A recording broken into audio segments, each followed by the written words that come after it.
5장 12절부터 14절까지 말씀이 되겠습니다. 사도행전 5장 12절부터 14절이며 제 성경으로는 신약성경 194면에 있습니다. 사도행전 5장 12절부터 14절이며 신약성경 194페이지입니다. 그러면 다 찾으신 줄로 믿고 12절부터 14절까지 합독하도록 하겠습니다. 사도들의 손을 통하여 민간의 표적과 기사가 많이 일어나매 믿는 사람들이 다 마음을 같이하여 솔로몬 행각에 모이고 그 나머지는 감히 그들과 상종하는 사람이 없으나 백성이 칭송하더라. 믿고 주께로 나오는 자가 더 많으니 남녀의 큰 무리더라. 아멘. 이 시간에는 담임 목사님께서 나오셔서 부흥하는 교회라는 제목으로 말씀 전하실 때 큰 은혜 받으시길 바랍니다.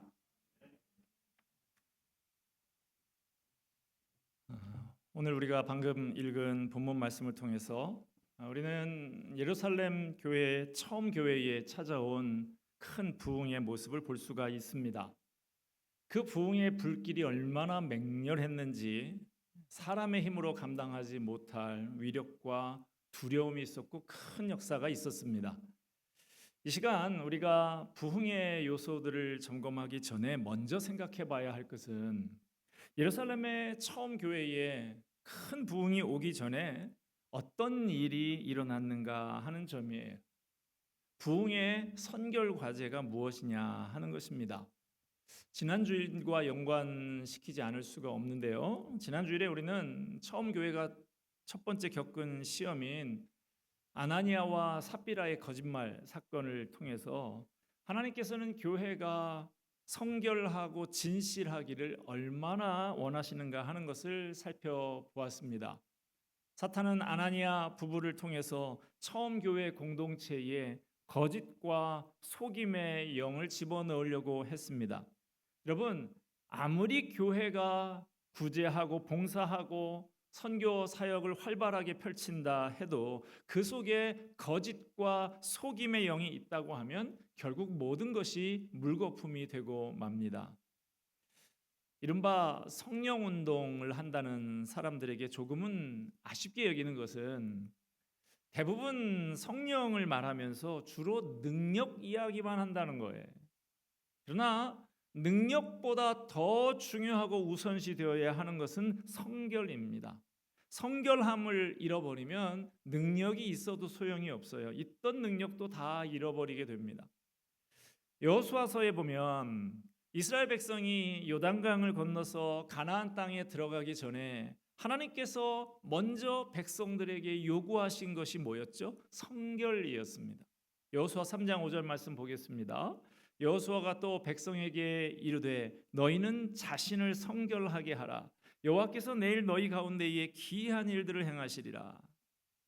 가나안 정복 전쟁 때 자그마한 아이성 전투에서 왜 실패했습니까? 그 공동체 안에 들어온 아간의 범죄 때문 아닙니까? 전설적인 영웅 삼손이 왜 넘어졌습니까? 여인의 꼬임에 빠져서 하나님과 맺은 성결 서약을 깨버렸기 때문 아닙니까? 하나님의 마음에 합한 사람이라고까지 불리우던 위대한 사람 다윗이 한순간에 무너진 이유가 뭡니까? 밧세바와 저질렀던 부정한 일 때문 아닙니까? 지난 주간에 살펴봤던 아나니아와 삽비라의 사건도 마찬가지예요. 성결함이 이렇게 중요한 것입니다. 디모데후서 2장 20절 21절 말씀에 보면 큰 집에는 금그릇과 은그릇뿐 아니라 나무그릇과 질그릇도 있어 귀하게 쓰는 것도 있고 천하게 쓰는 것도 있나니 그러므로 누구든지 이런 것에서 자기를 깨끗하게 하면 귀히 쓰는 그릇이 되어 거룩하고 주인의 쓰심에 합당하며 모든 선한 일에 준비함이 됨이라.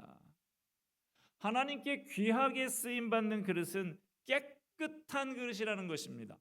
하나님은 금그릇, 은그릇, 질그릇, 나무그릇 어떤 그릇이라도 도구로 들어서 사용하시지만 더러운 그릇은 쓰시지 않는다는 거예요. 여러분, 하나님 앞에 귀하게 쓰임받고 싶습니까? 성결한 사람, 깨끗한 사람 되시기를 바랍니다. 하나님은 깨끗한 사람을 사용하십니다. 왜냐하면 하나님이 지극히 성결하신 분, 거룩한 분이시기 때문이죠. 시편 119편 9절에 청년이 무엇으로 그의 행실을 깨끗하게 하리이까? 그 말씀을 따라 삼갈 것이니이다. 말씀을 따라 삼가야 깨끗합니다. 가고 싶은데 다 가고, 하고 싶은 충동이 드는 대로 다 하고, 보고 싶은 것 다 보고, 먹고 싶은 것 다 삼가지 않고 다 먹으면 더러워집니다. 말씀을 따라서 삼가야 깨끗합니다. 그래야 하나님께서 귀히 들어 쓰시는 그릇이 되는 것이죠. 여러분, 우리가 어떻게 돈 가지고 세상을 이기겠어요? 권력 가지고 세상을 어떻게 이기겠어요? 교회는 그럴 만한 돈이 없습니다. 그럴 힘이 없어요. 우리의 이김은 그런 데 있는 것이 아닙니다. 교회의 힘은 영적인 힘입니다. 성결함과 하나님의 말씀에 순종하는 것이 우리의 힘입니다. 우리가 세상을 이길 수 있는 방법은 거룩해지는 거예요. 진실해지는 것입니다. 하나님 앞에 숨길 수가 없어요. 하나님은 못 들으시는 것이 없습니다. 내 마음속에 깊은 생각도 하나님은 다 아십니다. 우리의 깊고 은밀한 것을 하나님은 다 헤아리고 계십니다. 아나니아와 삽비라의 이야기를 읽을 때마다 좀 섬뜩함을 느끼지 않을 수가 없어요. 열심히 교회를 섬기던 부부가 한 번 이런 실수를 했는데 하나님께서는 그들을 사망으로 징계하셨다라는 것이 좀 무서운 이야기가 아닐 수 없어요. 하나님께서 왜 이렇게 처음 교회 안에 있었던 이 부부의 거짓말을 용납하지 않으셨을까요? 예를 들어 봅시다. 저희 식구들이 이런 여름철 되면 복숭아를 아주 좋아하는데요. 얼마 전에도 한 상자를 복숭아를 사왔는데, 저는 복숭아나 귤이나 이런 과육이 좀 물른 그런 과일을 한 박스를 사게 되면 그냥 바로 먹는 게 아니라 먼저 과일을 하나하나 다 열어서 상태를 다 살펴봅니다. 그렇게 하지 않고 그냥 먹다가 보면 중간쯤에 상한 것이 하나 두 개가 나오는 경우가 있지요. 한두 개의 상한 과일을 그냥 놔두면 이 녀석이 금방 번져가서 다른 성한 과일들도 곧 썩어서 다 버리게 될 수도 있어요. 그래서 상한 과일이 발견이 되면 빨리 골라내서 버리거나 상한 부분을 도려내야 하는 것이죠. 나중에 하면 안 되고 처음에 해야 하는 것입니다. 우리 몸에 암덩어리가 있게 되면 속히 그 암덩어리를 제거해야 합니다. 그렇지 않으면 다른 기관들로 전이가 돼서 암이 온몸에 퍼지게 되고 손 쓸 수 없는 지경이 될 수 있는 것이죠. 초대교회에 있었던 아나니아와 삽비라의 사건, 이것은 단순한 거짓말 사건이 아니라 처음 교회를 파괴하는 암적인 사건이라고 판단하신 하나님께서 이 사건을 엄히 심판하셨습니다. 이제 막 생겨나는 처음 교회에 이들로 말미암아 거짓의 영이 들어오고 그 성결함이 깨질까 봐서 하나님이 단호하게 잘라버리신 거예요. 처음 교회가 이 사건을 통해서 위기를 극복하고 성결함을 회복하게 됩니다. 다시 두려워하며 각성해서 성결하고 진실한 공동체가 되자 하나님께서 그 교회에 큰 부흥을 주셨습니다. 오늘 본문 말씀을 통해서 예루살렘 처음 교회에 부흥하는 그 교회에 어떠한 요소가 있었는지 살펴보고 그것을 통해서 우리 교회가 나아갈 방향에 대해서 함께 생각하는 시간이 되었으면 합니다. 첫째로, 부흥하는 교회에 표적과 기사가 일어났어요.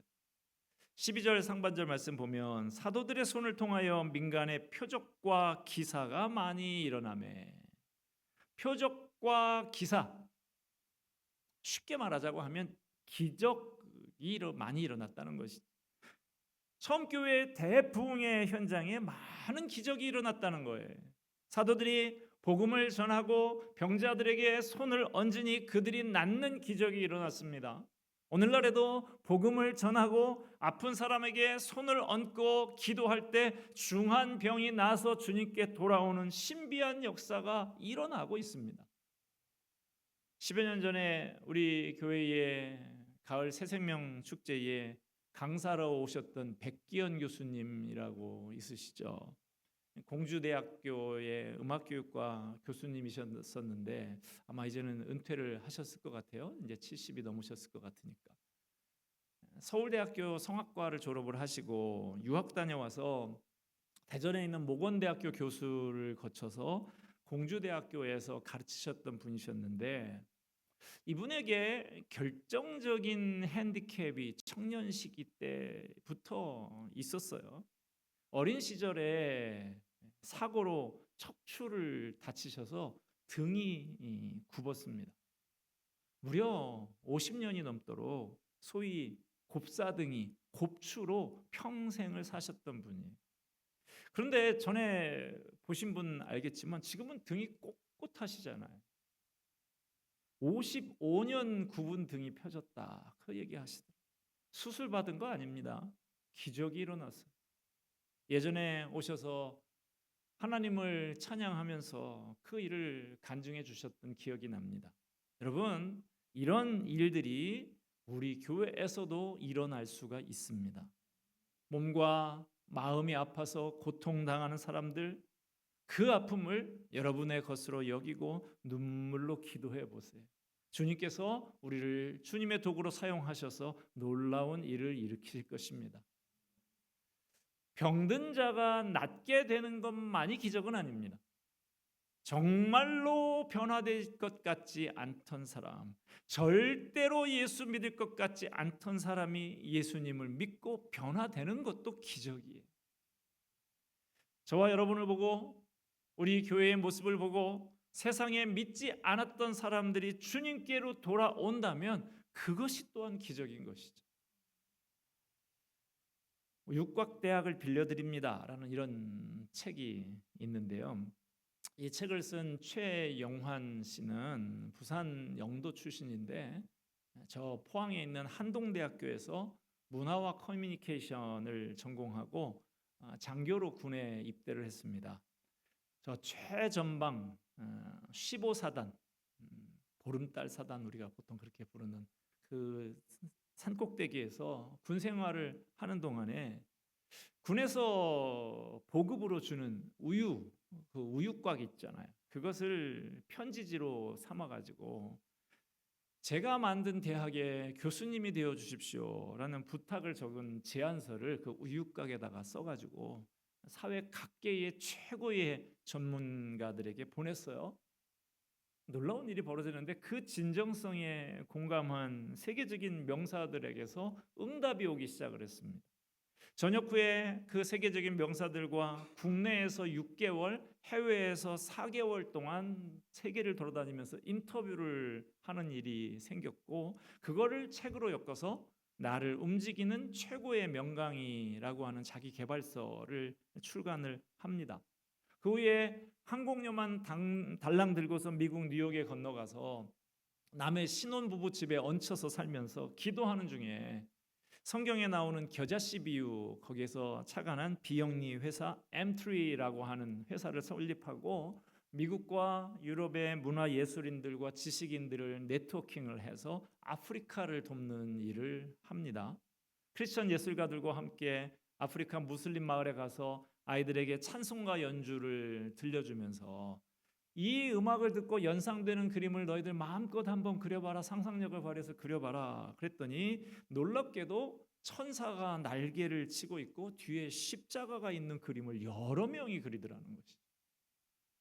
이 그림을 뉴욕에 와서 전시를 하는데 기도 중에 그 대관료가 어마어마한 그 부동산이 비싼 뉴욕 땅에서 20분의 1밖에 안 되는 싼 가격에 2주 동안 성황리에 전시를 하게 되고 기도 중에 UN 미디어 팀에 들어가게 된 청년을 통해서 UN 홈페이지에 이 회사의 영상이 소개가 되고 존스 홉킨스 의과 대학과도 협력하는 그런 곳이 되었다라고 하는 것이죠.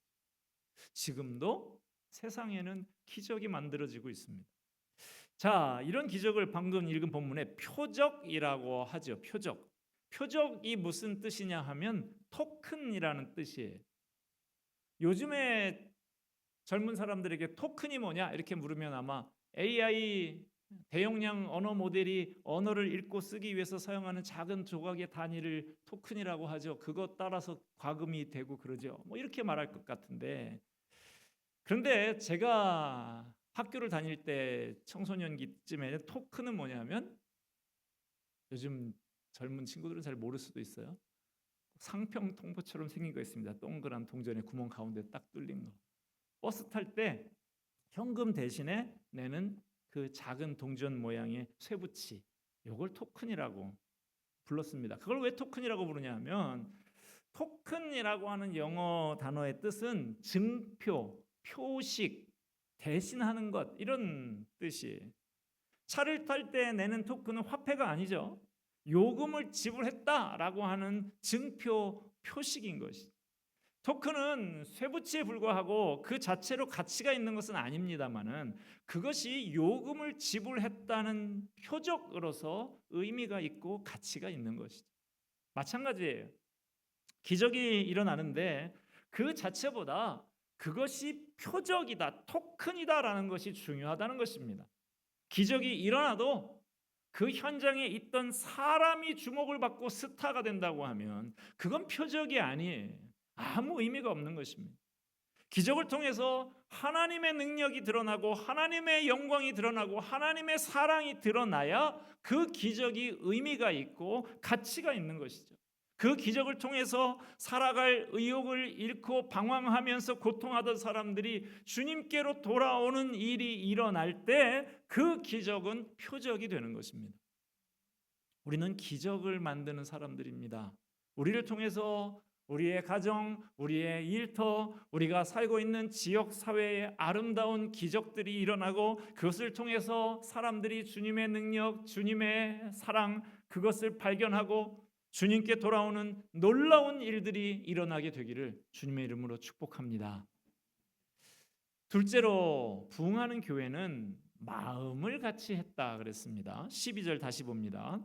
사도들의 손을 통하여 민간의 표적과 기사가 많이 일어나며 믿는 사람이 다 마음을 같이하여 솔로몬 행각에 모이고. 믿는 사람들이 마음을 같이 했다 그랬어요. 아나니아와 삽비라 같은 사람들이 교회의 지도적인 위치에 있을 때는 믿는 사람들의 마음이 하나가 되지 못했을 거예요. 시기하고 질투하고 마음이 흩어졌을 것입니다. 그런데 아나니아와 삽비라 부부가 성령을 속인 죄로 그 자리에서 죽는 것을 보고 사람들은 큰 충격과 두려움에 휩싸이게 된 것이죠. 우리가 이래서는 안 되겠구나 하고 흐트러진 마음을 하나로 모았어요. 전에는 인간적인 마음들이, 시기와 질투와 다툼, 경쟁, 이런 마음들이 앞섰습니다. 그런데 이제는 하나님의 말씀을 중심으로 마음이 하나가 되었다는 것. 교회에 인간적인 욕심이 가득하고 그로 인해서 성도들의 마음이 나뉘고 흩어지는 교회는 부흥할 수가 없어요. 성도들이 말씀에 순종하고 마음을 같이하여 하나가 될 때 그런 교회에 은혜가 넘치고 그런 교회에 부흥이 일어나는 것입니다. 셋째로, 부흥하는 교회는 열심히 모였습니다. 성도들이 마음을 같이하여 솔로몬 행각에 모였더라 그랬어요. 솔로몬 행각은 여러 개의 기둥으로 지붕을 받치고 있는 벽이 없는 넓은 장소인데, 예루살렘 성전에서 많은 사람들이 모이는 그런 곳이었어요. 공개된 장소라는 것이죠. 여러 나라의 순례자들이 모이는 곳, 많은 사람들이 북적대는 데입니다. 그 솔로몬 행각에서 성도들이 모여서 집회하는 모습을 한번 생각해 보세요. 이건 보통 일이 아닙니다. 당시에 주님의 복음을 믿는다 하는 것은 박해를 각오해야만 하는 정말로 어려운 일이었어요. 대제사장과 바리새인들과 사두개인들이 예수님을 죽인 사람들 아닙니까? 그들이 아직도 살기가 등등해서 예수 믿는 사람들 어떻게 죽일까 궁리를 하고 있는 시점입니다. 이미 베드로와 요한은 사내들인 공회에 끌려가서 온갖 위협과 고통을 받고 풀려났습니다. 그런데 그들은 여전히 그 공개된 장소, 사람들이 운집하는 솔로몬 행각에서 공개적으로 모였다라고 하는 것입니다. 거기에 은혜가 있었습니다. 다른 데서 얻을 수 없는 행복이 있었어요. 그들은 말씀을 사모했습니다. 성도들을 만나고 싶었고 함께 예배하고 기도하고 싶었던 것입니다. 부흥하는 건강한 교회는 어떤 교회입니까? 건강한 교회는 늘 사람들이 북적북적합니다. 예배드리고 기도하고 훈련받고 봉사하고 일주일 내내 교회가 바쁘게 돌아가요. 아이들이 많아서 교실이 부족합니다. 어떤 일이 있어도 주의를 지키려고 노력을 하고 주중에도 어떻게든 시간을 내서 교회에 나와서 예배도 드리고 훈련받고 봉사받고 하는 그런 노력하는 성도들, 그런 성도들이 많은 교회가 건강한 교회고 그런 교회가 부흥하는 것이죠. 우리 교회가 열심히 모여서 예배드리고 배우고 훈련하고 기도하는 건강하고 부흥하는 공동체가 되기를 바랍니다. 넷째로 부흥하는 교회는 백성에게 칭찬받았다 그랬습니다. 13절 봅시다. 그 나머지는 감히 그들과 상종하는 사람이 없으나 백성이 칭송하더라. 감히 그들과 상종하는 사람이 없었다. 왜 그랬을까요? 사람들은 그 모임에 가담했다가는 자칫 화를 당할 수 있다는 것을 알았어요. 그래서 무서운 핍박과 생명의 위협이 있는 그 자리에 잘 가려고 하지 않았다는 것이죠. 그게 두려워서 감히 함부로 그들과 함께 어울리지는 못했어도 교회의 성도들의 모습을 먼발치에 보면서 야, 참 요즘도 저런 사람들이 있구나 하면서 칭찬했다는 거예요. 왜 세상이 초대교회를 칭찬했을까요? 사도행전 2장과 3장의 말씀을 보면 초대교회는 자기가 가진 재산을 팔아서 어려운 사람들과 함께 나누었어요. 교회에 처음 나온 사람들에게 물어봅니다.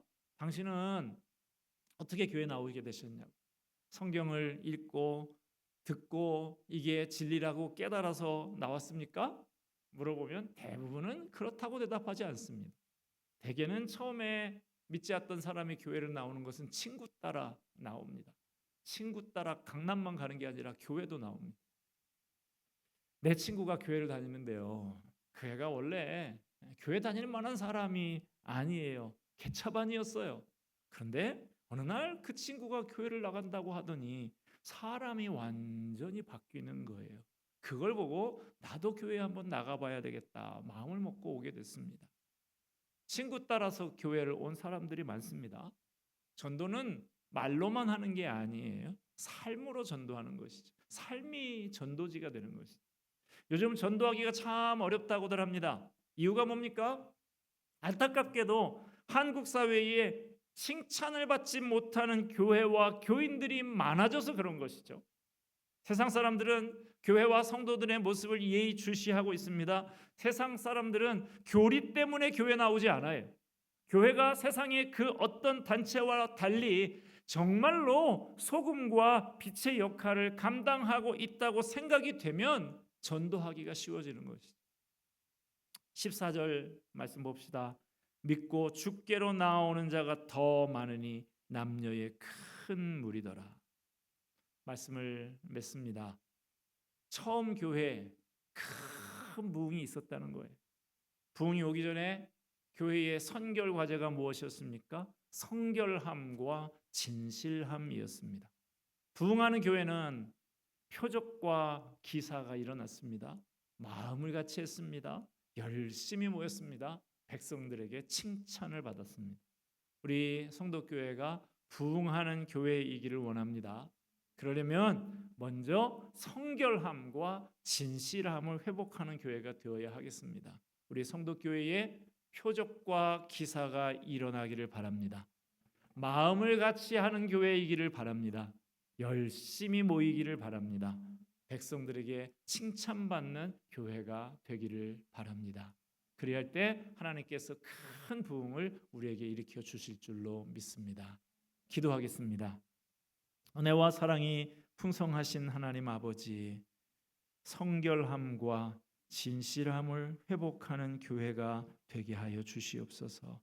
표적과 기사가 많이 일어나며 마음을 같이 하여 열심히 모이며 백성들에게 칭찬받는 교회 되어서 이 어두워져가는 세상 가운데서, 고통 가운데 힘겨워하는 이 세상 가운데서 많은 사람들을 구원해 내는 구원의 방주의 역할을 감당 잘하는 우리 교회가 되게 하여 주시옵소서.